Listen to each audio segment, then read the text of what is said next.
Vamos a estudiar esta noche sobre lo que es la salvación. La salvación. Porque es que, hermano, es importante reconocer que usted y yo pues hemos alcanzado aprender esta noche. Amén. Son temas básicos. Tal vez hay personas que ya los han escuchado y hay personas que todavía no los han escuchado. Vamos a leer en el Evangelio de Juan, capítulo número 7. Aleluya. Dice el Evangelio de Juan, capítulo 3, versículo 17. Dice: por no, sino que para que el mundo sea salvo, por envió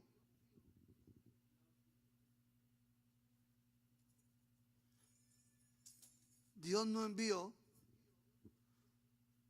a su Hijo a esta tierra para condenar a la humanidad. Cuando habla ahí sobre la palabra mundo, se está refiriendo a la humanidad, no en sí, hermano, al globo terráqueo, como se le dice, ¿verdad? Sino que dice sino para que la humanidad sea salva por medio de Jesús. Muy bien. Entonces, vamos a comenzar esta noche diciendo, ¿qué es la salvación? Para usted, ¿qué es la salvación? ¿Qué es la salvación? Hermano, toda la humanidad quiere ser salva. Todos quieren ser salvos. Nadie quiere ser condenado. ¿A que sí? Usted le dice a alguien, oiga, usted se quiere ir al cielo o se quiere ir para el infierno. ¿Qué le dice? Ah, no, al cielo, dice, ¿verdad? O sea, nadie quiere ser condenado. Todos queremos ser salvos. Ahora, cuando se habla de la palabra salvación, yo encontré dos palabras en griego para poder definir la palabra salvación. Una es sozo, S-O-Z-O, sozo, algo así, ¿verdad? Esto significa hacer salvo, librar, misericordia, preservar, salvar, sanar, sano. Eso significa salvación. Ahora, hay otra palabra. Cuando, por ejemplo, Jesús le dice a aquel ciego, vete, tu fe te ha sanado.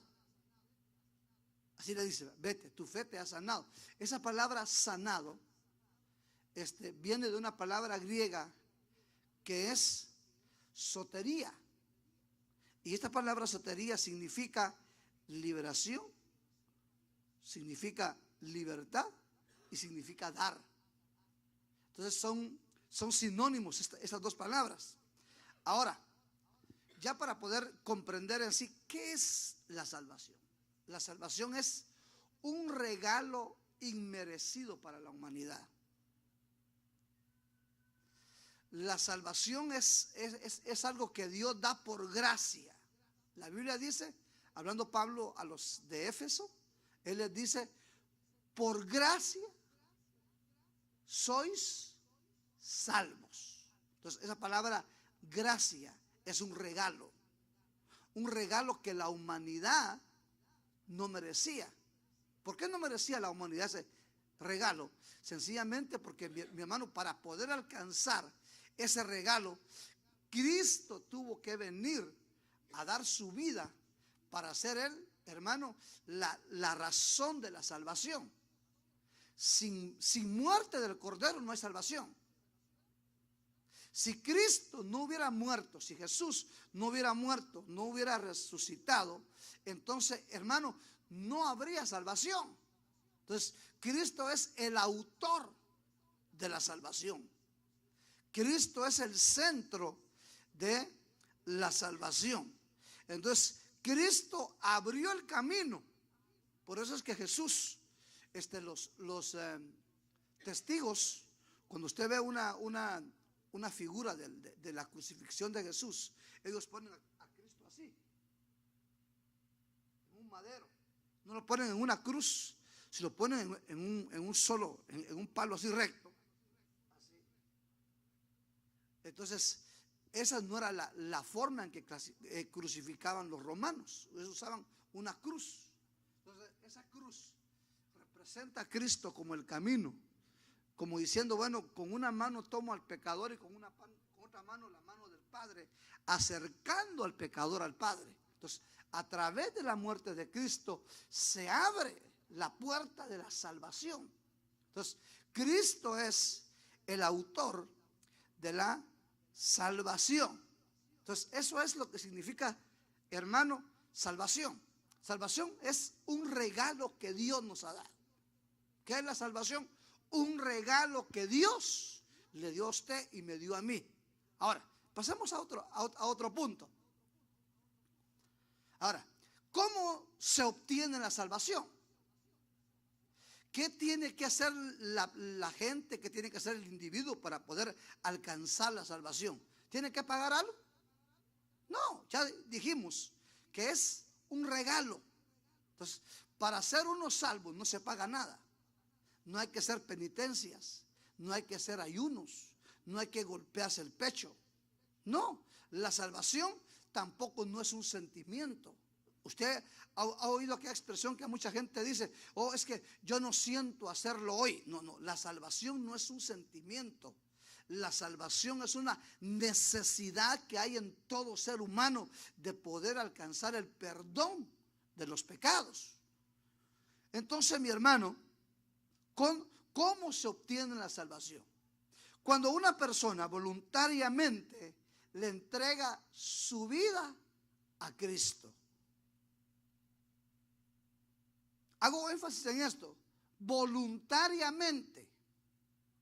Eso quiere decir, hermano, que está como, ¿sabe usted que mucha gente no va a una iglesia cristiana? Porque es que ahí como le dicen a uno que pase y que pase al frente y uno no quiere pasar. Y a veces por compromiso es que la gente pasa. Entonces, hermano, en la salvación no tiene que ser forzado, tiene que ser voluntariamente, porque Dios conoce el corazón. Entonces, primer paso para ser salvo, reconocer que es pecador, que necesita el perdón y la salvación de Dios. Entonces, para poder alcanzar la salvación, primera cosa que se tiene que hacer es reconocer que uno es pecador y que necesita de un Salvador. Amén. Reconocer que es pecador y que necesita de un Salvador. La persona viene y dice, bueno, yo necesito ser salvo. Viene, da su corazón a Cristo, le limpian sus pecados, lo perdonaron, lo regeneraron, lo justificaron. Entonces esa persona, hermano, nació de nuevo. Una de las cosas que suceden en la salvación es que, mi hermano, hay un cambio en nosotros. Tiene que haber un cambio en nuestra vida. Entonces, oiga,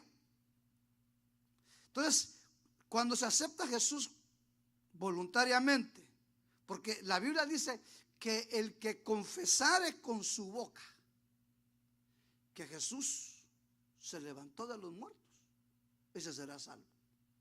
Entonces, ya Pablo viene y dice, con el corazón se cree. O sea, toda la gente cree.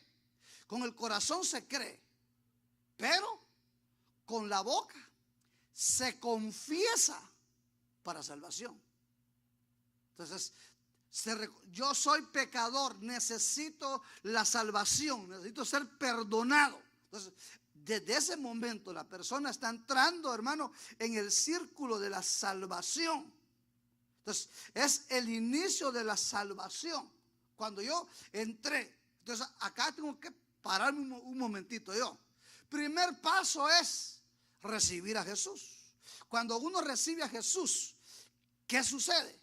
Uno, sus pecados le son perdonados. Dos, es sellado con el espíritu de la promesa, paz, el sello de la propiedad. Ahora esta vida le pertenecía a Satanás, ahora tiene el sello de Cristo. Ahora, esta persona estaba en el reino de las tinieblas, desde hoy se traslada al reino de la luz.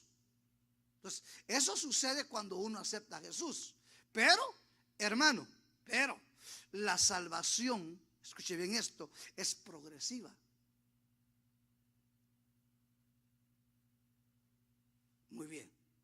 Si una persona vino esa noche, se convirtió a Jesús, lo perdonaron, lo justificaron, hermano, fue redimido, se preparó.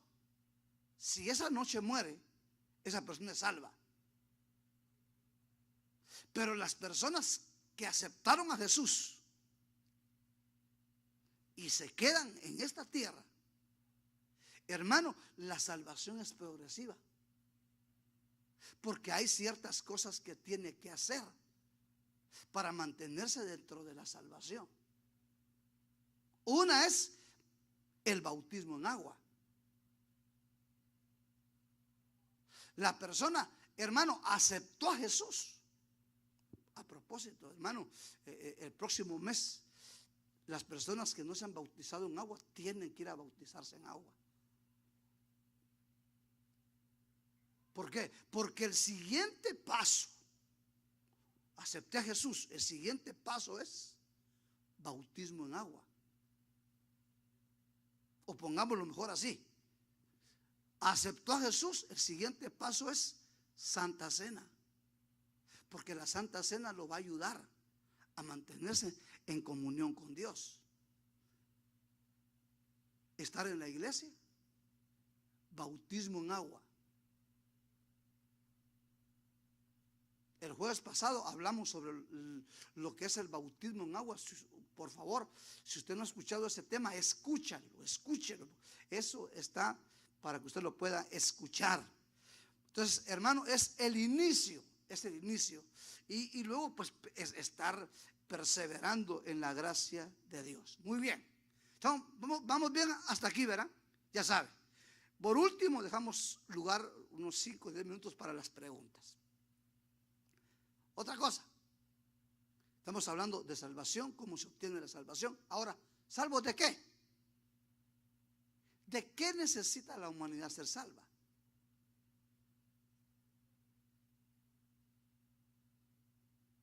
Sí, a mí me hablan de que tengo que ser salvo, que tengo que aceptar a Jesús, pero ¿salvo de qué?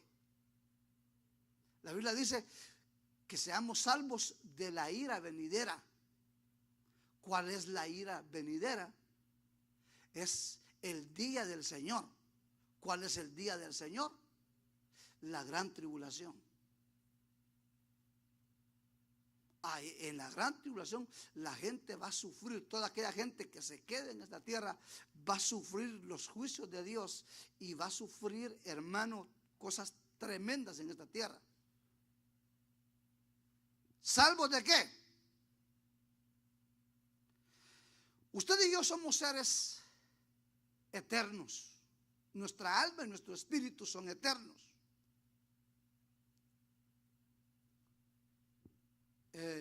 Nuestra alma puede ser destruida, pero nuestro espíritu no. Porque eso es lo que la Biblia dice: temed a aquel que puede destruir tu alma, dice, en el infierno. O sea, el alma, si Dios desea, la puede destruir, pero su espíritu no. Entonces, hermano, dice, hablando Cristo dijo: el infierno, dice Jesús, fue hecho para el diablo y sus ángeles, no para el hombre, no para la humanidad. Ahora, Satanás lo que está haciendo es batallar para que la humanidad se vaya a la perdición con él, a la eternidad con él. Entonces, cuando uno acepta a Jesús y lo trasladan de las tinieblas a la luz, entonces, hermano, su futuro cambió. Su futuro cambió porque está siendo salvo, hermano, salvo de la condenación eterna. ¿Cuál es la condenación eterna? ¿Cuándo es que la persona es condenado? Desde el momento que murió. Así rápidamente, desde el momento que murió. Su cuerpo a la sepultura, su alma al Hades y su espíritu al que lo dio, a Dios. Dice Eclesiastés capítulo 12. El alma se va a un tormento eterno y el espíritu viene y Dios juzga desde ya ese espíritu. Y como uno está perfeccionado, Dios viene y lo manda a una dimensión espiritual que se llama Babilonia, para que su espíritu ahí sea atormentado. Apocalipsis capítulo 18. Muy bien. Entonces, para salvarnos de eso, entonces Dios estableció un plan. ¿Cuál es el plan?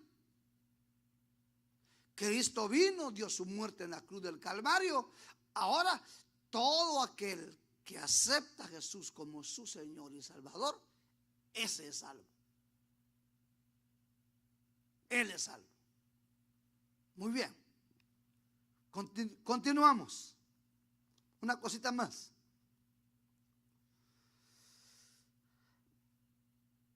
Okay. El individuo aceptó a Jesús. Ahora, ¿cómo tiene que hacer para mantenerse dentro de la salvación? Este es el asunto, hermano, donde mucha gente muchas veces se aleja de la promesa que Dios les ha dado. La salvación es progresiva y yo tengo que esforzarme por mantenerme en santidad. Entonces acá ya entra una responsabilidad personal. Recuerde, la salvación es personal. Amén. La salvación no es por familia. Los únicos que alcanzan salvación por familia son aquellos niños que están en el estado de inocencia. ¿Cuál es el estado de su inocencia? Cuando ellos no conocen, no disciernen entre el bien y el mal. Pero cuando ellos ya saben lo que es bueno y qué es lo malo, entonces ya están en la etapa de la conciencia y ese niño ya tiene que recibir a Jesús como Señor y Salvador. Entonces, mientras está en la etapa de la inocencia, los padres están bien con Dios, los niños alcanzan la bendición de los padres. El niño entró a la etapa de la conciencia. Entonces ya el niño, su salvación tiene que ser individual, personal. Tiene que aceptar a Jesús como su Señor y Salvador y vivir para el Señor. Hermano, por eso es importantísimo que usted y yo traigamos a nuestros hijos a la iglesia y que ellos puedan, hermano, empaparse y poder crecer espiritualmente, poder tener un encuentro con el Señor, para que ellos puedan, hermano, ser formados como el Señor desee. Entonces, segundo, estar en plena comunión con Dios. ¿Qué es estar en plena comunión con Dios? Sencillo. Yo me despierto, estoy pensando en Dios, hablo con Dios, hablo con mis compañeros, pero mi propósito es estar en comunión con Dios.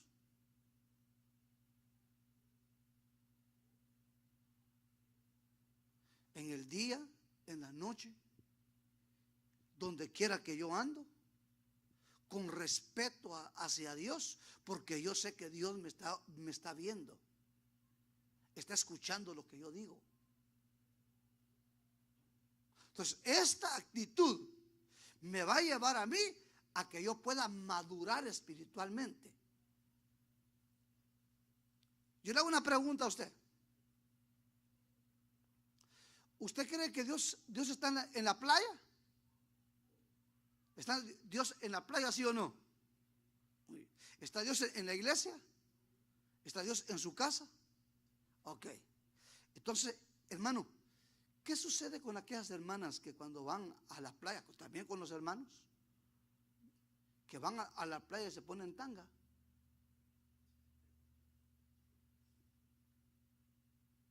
Si ahí está Dios.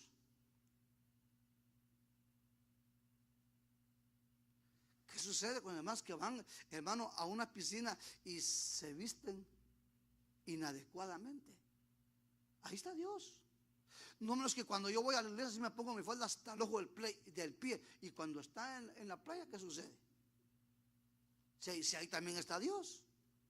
Entonces, por eso es que es necesario que maduremos.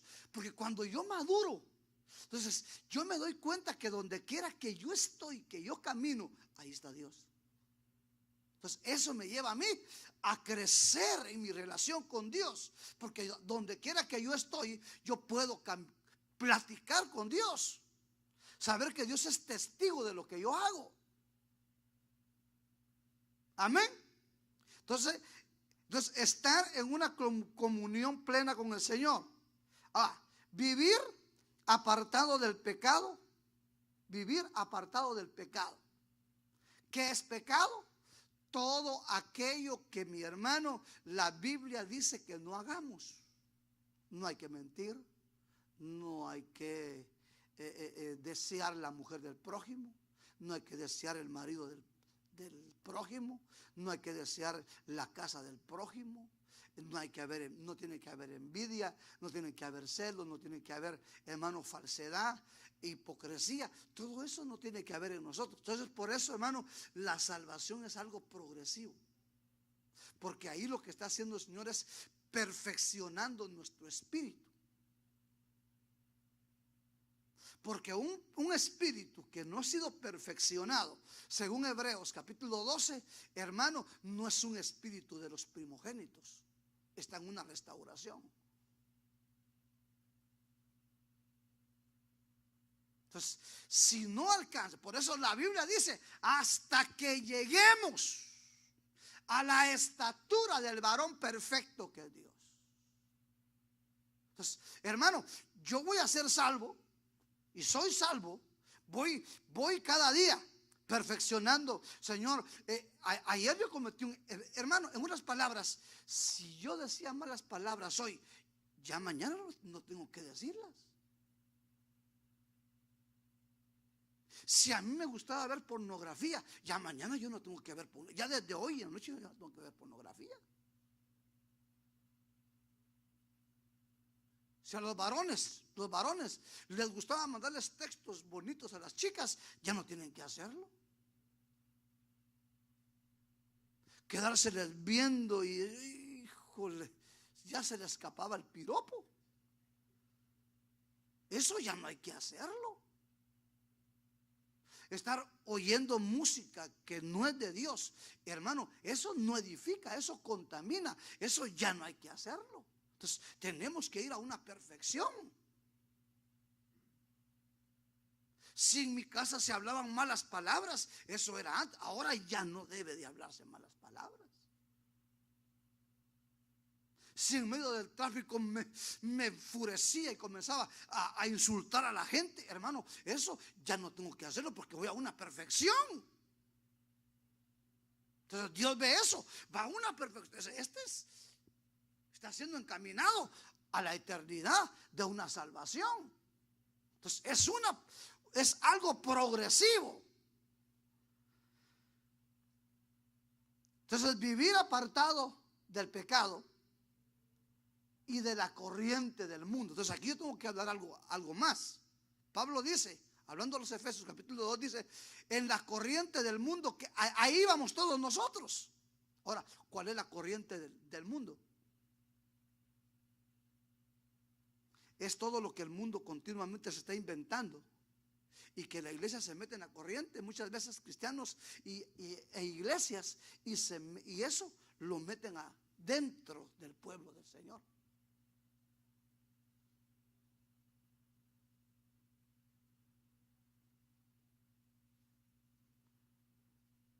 Hermano, las modas tenemos que ser centrados. Hay modas que son buenas. No sé si todavía, pero yo me recuerdo, hasta hace unos 5, 7, 8 años por ahí, salió una moda donde, hermano, el pantalón estaba roto. A veces desde por aquí atrás. Y la gente así lo compraba.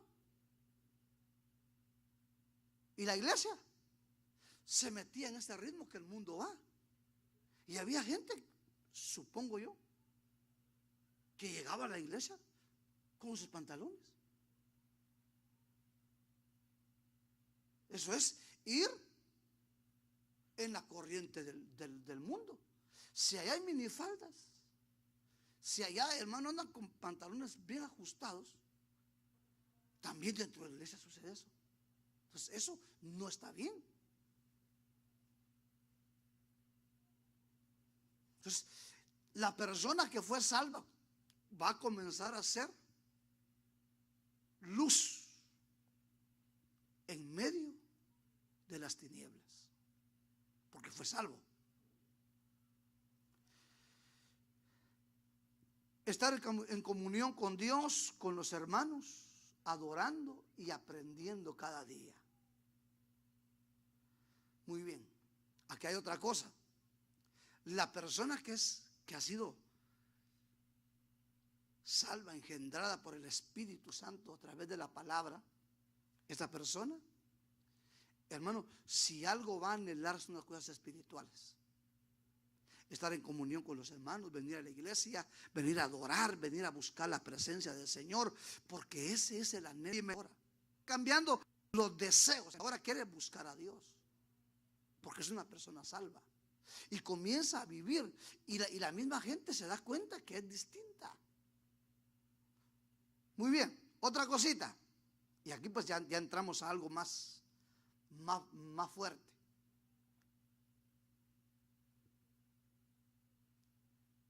La gente puede perder su salvación.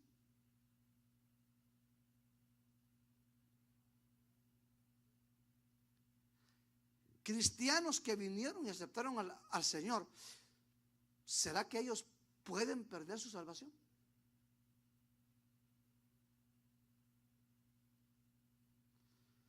Hay un movimiento y una enseñanza por ahí que no es compartida ni por nosotros ni con la palabra, ¿verdad?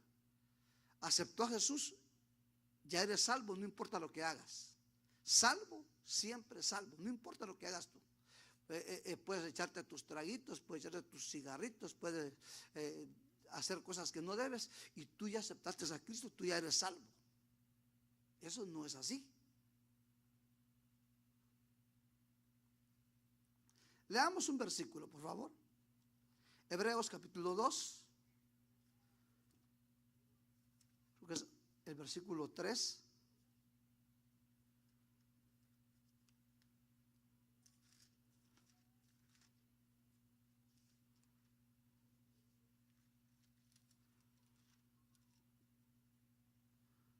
Hebreos 2:3 dice, ahí está. ¿Cómo escaparemos nosotros si descuidamos una salvación tan grande,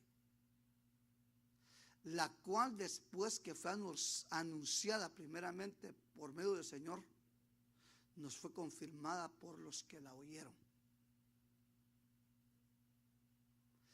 ¿Cómo escaparemos si descuidamos? ¿Cómo se puede perder la salvación? Descuidándola. ¿Cómo se descuida algo? Haciendo lo contrario que nos han dicho que no hagamos. Entonces, hermano, hay personas que han aceptado al Señor y han perseverado por varios años, otros por poco tiempo, otros por más años, pero por ciertas cosas se apartan de los caminos del Señor. Y dicen, bueno, yo estoy salvo. Ahora, a las personas que conocieron la verdad y se apartan de ella, la Biblia le llama impíos, porque son impíos, porque estuvieron un tiempo en la piedad es, hermano, el amor y la protección, la bendición que Dios da. Y hoy están fuera de la piedad. Entonces ahora son impíos. Por eso la Biblia dice: deje el impío su camino. Dice Proverbios: huye el impío sin que nadie le persiga. Entonces el impío es aquel que tuvo el conocimiento de Dios y se apartó de Dios. Los que no han conocido de Cristo son pecadores, porque nunca han conocido del Señor. Pero el impío es el que ya tuvo conocimiento de la verdad. Y este impío puede, hermano, degradarse de tal forma espiritualmente que puede comenzar a blasfemar en contra, y puede llegar a blasfemar en contra del Espíritu Santo. Y a este así se le toma en cuenta.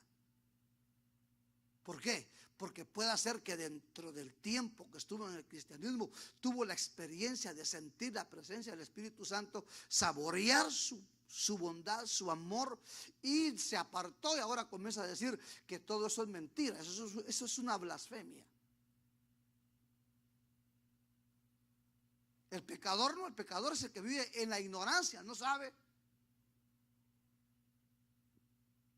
Entonces, hermano, la persona que vino a Cristo y se apartó, que vino, y lo más tremendo de esto es que, mi hermano, hay personas, por ejemplo, que piensan: no, es que Dios es misericordioso, Dios es amor, y hasta en su forma de orar dice: Señor, tú sabes. Usted ha escuchado esta expresión que dice: Señor, no hay justo ni aún uno.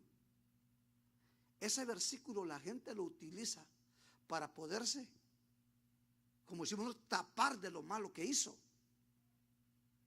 para justificarse, para justificar su causa, para justificar el pecado que cometió. Dice: no, es que no hay justo, ¿no? Si no es el primer hombre que peca, no es la primera mujer que peca. Ahora, hermano, entonces cuando una persona ya aceptó al Señor y le da su corazón y está viviendo para Él, y de repente se aparta, esa persona, hermano, oiga, está perdiendo su salvación. Mire cómo es esto. La persona viene y cometió un pecado. Al cometer el pecado, su conciencia le redarguye, y el Espíritu le dice: acércate a Dios, reconcilia, ve a la iglesia, pide misericordia, acércate. Pecó otra vez, y todavía su conciencia le llama y le dice que busca a Dios, que pida perdón. Cometió otro pecado, hasta que su conciencia, el Espíritu de Dios, le pasó las de Sansón. El Espíritu de Dios se apartó de él. ¿Por qué el Espíritu de Dios se apartó de Sansón? Porque no era la primera vez que pecaba, ya había pecado varias veces. Entonces, cuando una persona está pecando, entonces lo que Dios es que aparta su presencia. Entonces, hermano, la Biblia dice que entonces es el momento cuando el espíritu inmundo regresa a la casa donde salió y dijo: aquí vivía yo. Y la encuentra barrida, la encuentra adornada, y no hay quien la gobierne. Entonces dice: ahora viene él y dice: voy a traer otros 7 peores. Vienen, los mete, y ahora, hermano, están 7 más el que lo fue a traer. Entonces, si una persona, escuche bien esto, si una persona descuida su salvación, le puede pasar lo de Judas. Judas era un apóstol. Judas predicaba. Judas oraba por los enfermos. Judas oró por los endemoniados y fueron libres. Pero como se descuidó, la Biblia dice que llegó un momento en que Satanás entró en él. ¿Cuándo? Después que él comió, dice la Biblia en Juan, que Satanás entró en él. Y cuando entró en él, entonces fue motivado a vender a Jesús, a entregar a Cristo como un siervo de él. Lo que Judas hizo fue que él dijo: bueno, este es mi siervo, yo se los vendo a ustedes, Deme 30 piezas de plata y eso es lo que él vale. Ahora les pertenece a ustedes. Eso fue lo que hizo Judas. Entonces, cuando él llegó el momento, escuche bien esto, en que se sintió mal por lo que había hecho, sintió remordimiento por lo que había hecho, llegó al templo y dijo: he vendido sangre inocente. A nosotros que nos interesa, dijeron aquellos. Agarró el dinero, Judas se los tiró y dice que no se lo aceptaron. Pero él no se arrepintió. Entonces, como no se arrepintió, entonces lo que él quiso hacer para poder alcanzar su salvación fue ir y se ahorcó. Entonces descuidó su salvación. Judas fue salvo, no fue salvo. Se apartó de Cristo, lo vendió y hubo un suicidio. Y los suicidas no tienen parte en el reino de Dios. Los mentirosos no heredan el reino de Dios. Los idólatras no heredan el reino de Dios. Los que maldicen no heredan el reino de Dios, hermano. Entonces, ¿cómo escaparemos nosotros si descuidamos? Hermano, Saúl,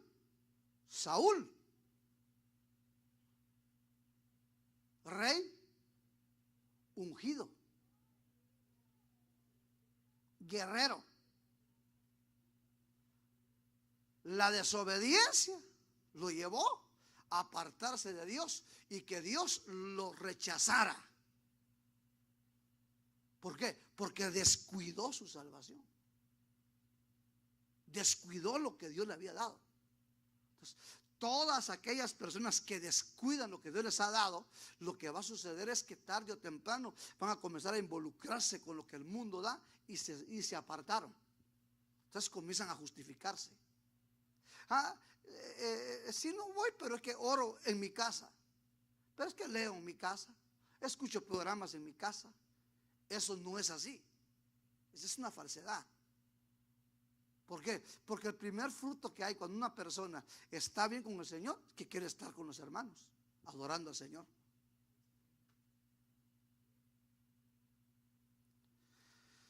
Aleluya. No es que yo acepte a Cristo y haga con mi vida cristiana lo que yo quiera.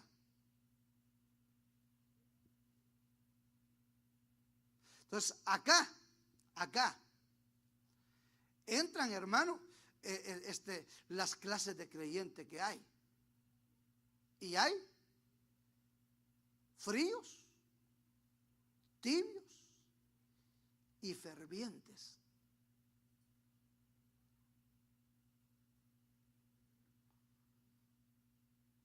¿Quiénes son los fríos? Los que ya se apartaron. Descuidaron una salvación tan grande. ¿Cómo se enfría uno? Cuando ya no lee la Biblia, cuando ya no ora, cuando ya no se reúne a adorar al Señor, cuando ya no viene a la iglesia, se va enfriando y se va enfriando y se va enfriando y dejó su primer amor. ¿Cómo se convierte en un tibio? Esto es lo más tremendo, los tibios. Porque los tibios engañan. Los tibios aparentan que están bien. Los tibios hasta pueden hablar en lenguas. Pero el tibio anda cometiendo pecados. En otras palabras, el tibio vive dos vidas. Afuera es pecador y dentro de la iglesia allá es 100% pecador y en la iglesia es 100% cristiano.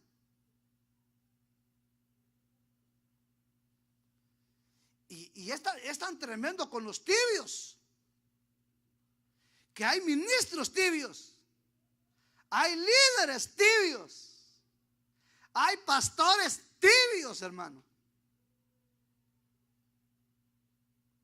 que están predicando, que saltan, que aquí, que allá, que esto, que lo otro, y muchas veces hasta oran por los enfermos y son sanos. A estos son a los que el Señor les va a decir en aquel día: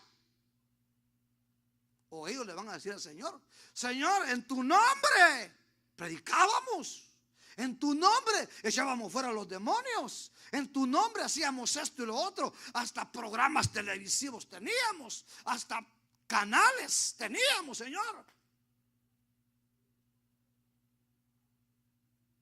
Y el Señor les va a decir: apartados de mí, porque no los conozco.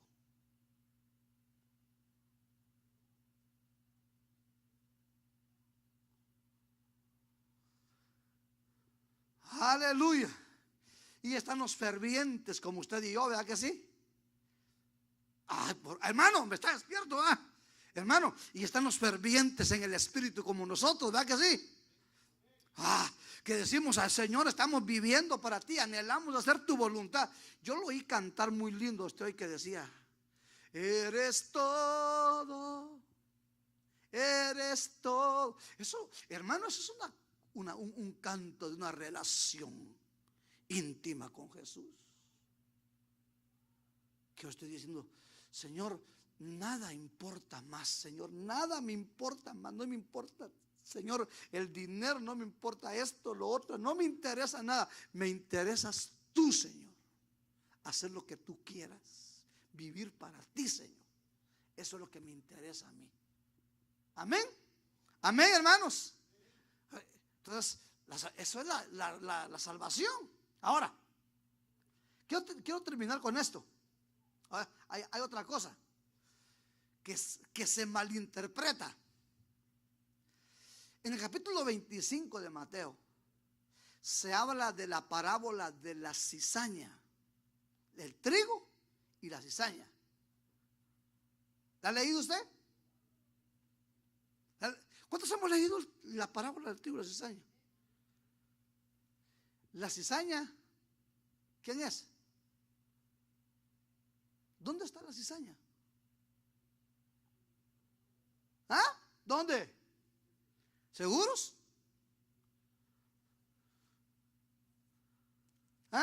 ¿Seguros?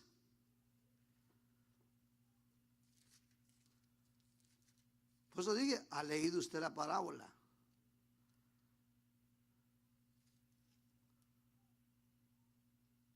Usted me dijo: sí, la he leído.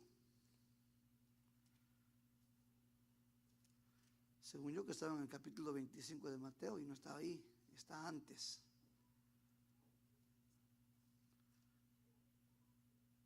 Aquí está.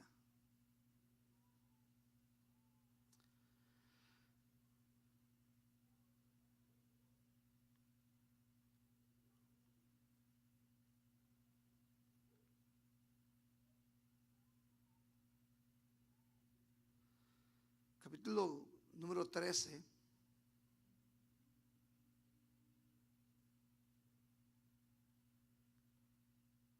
Versículo 38 dice: y el campo es el mundo,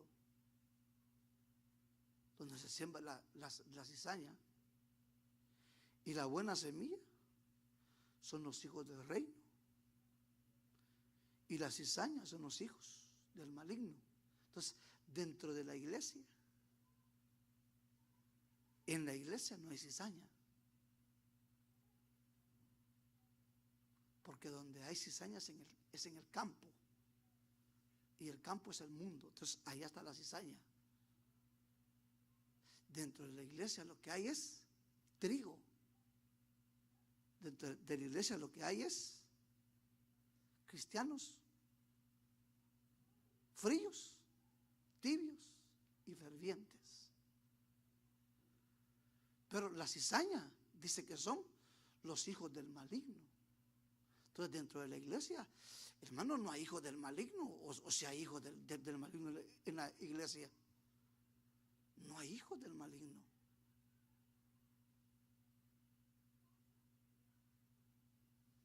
Entonces, hermano, el trigo está aquí, en la iglesia. Son los hijos del reino. Muy bien. Termino con esto. Doy lugar a preguntas. ¿Quiénes son salvos? Yo una pregunta a los que me escuchan acá y los que nos escuchan por YouTube. ¿Usted se puede dar cuenta quiénes son salvos, sí o no? Hermano, ¿puede darse cuenta usted quiénes son salvos y quiénes no son salvos? ¿Se puede dar cuenta, sí o no? Primer inciso, la Biblia dice, por sus frutos, ¿qué? Los conoceréis. O sea, hermano, uno por los frutos que da una persona, uno puede darse cuenta si lo que está dando son obras de la carne o lo que hay en ella es el fruto del Espíritu. ¿Sí o no? Esposo, ¿usted cree que su esposa sea salva? Usted conoce a su esposa. Esposa, ¿usted cree que su esposo sea salvo? No, si no, es que este hombre sí se ve que camina recto. Ah, está mi mujer, yo estoy orando por ella, hermano.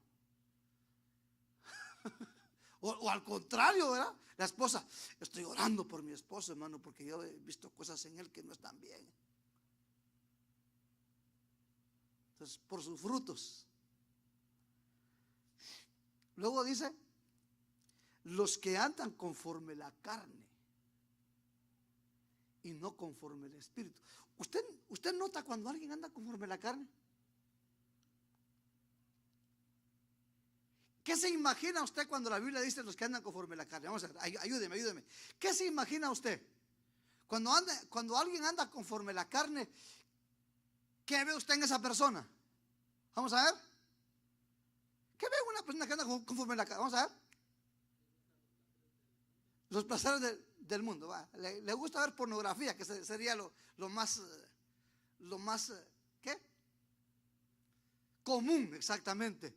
Ahora, hermano, una persona que es celosa, ¿anda en la carne o en el espíritu? Ayúdenme, por favor, hombre. Ajá. Una persona que anda así, mal encarada, enojada, ¿anda en la carne o en el espíritu? ¿Ah? ¿Ah? Una persona que mi hermano, es que me cae mal, que esto, que lo otro, que esta hermanita que me van a arrastrarla, ¿anda en la carne o en el espíritu? ¿Ah? Y la Biblia, eso es lo que la Biblia dice. Que dice, los que andan conforme los que no andan conforme al espíritu, los que andan conforme a la carne, no conforme al espíritu. Esos hermanos, en ellos hay un peligro, hay una alerta, una alarma. Como cuando su carro está quedando sin gasolina, que encendió la luz, una milla y te quedas sin gasolina. Eso es un anuncio. Entonces hay fruto de la carne, hay obra de la carne en él. Entonces uno dice, ay, hermana, tiene que pedirle mucho al Señor, tiene que ayunar, porque esa obra de la carne se va con el ayuno. En el nombre de Jesús vamos a tener ayuno en el nombre de Jesús. Y los que están inscritos en el libro de la vida, hermano. ¿Quiénes están inscritos en el libro de la vida? Por ejemplo, terrenalmente, cuando un niño nace, ¿qué es lo que el padre hace? Dice, voy a ir a reconocer que este niño exista aquí, ¿verdad? Ya va y da los datos y todo, hijo de no sé quién, con no sé cuánto, nació tal fecha. Ese niño existe porque está en los libros de Virginia, ¿verdad que sí? Usted quiere datos, usted va ahí y nació tal día, padre, ya ese niño existe. Entonces, cuando una persona viene a Cristo y el Señor dice, que hay una conversión genuina, inscrito en el libro de la vida.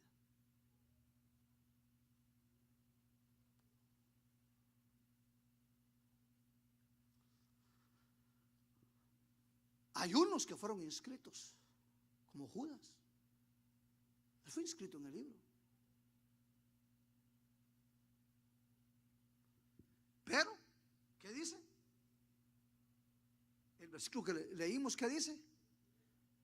Descuidó su salvación. Entonces era salvo, pero la perdió. Entonces cuando se habla de perder es porque la tuvo un tiempo, pero la perdió. Entonces, hermano, Jesús dijo, oiga, alégrense porque vuestros nombres están inscritos en el libro de la vida, le dijo.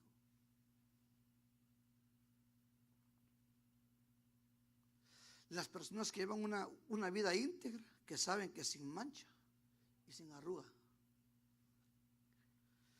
Y en los que Cristo es Señor. El Hijo reconoce al Padre, hermano. ¿Verdad que sí? Yo vi ahorita que entró hermano Carlitos, que su hijo cuando lo vio, se levantó y lo fue a abrazar.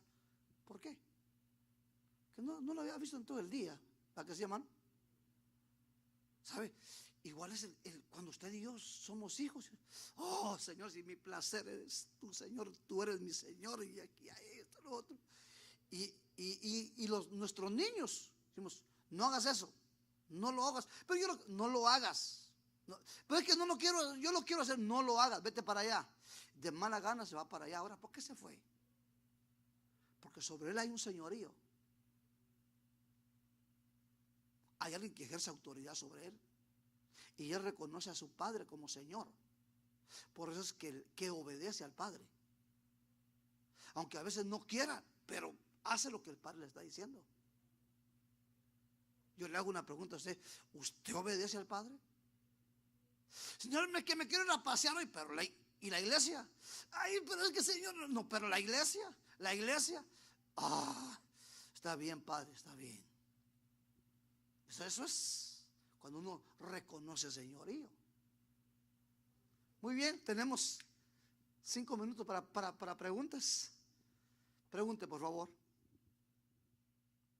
Tema, la salvación.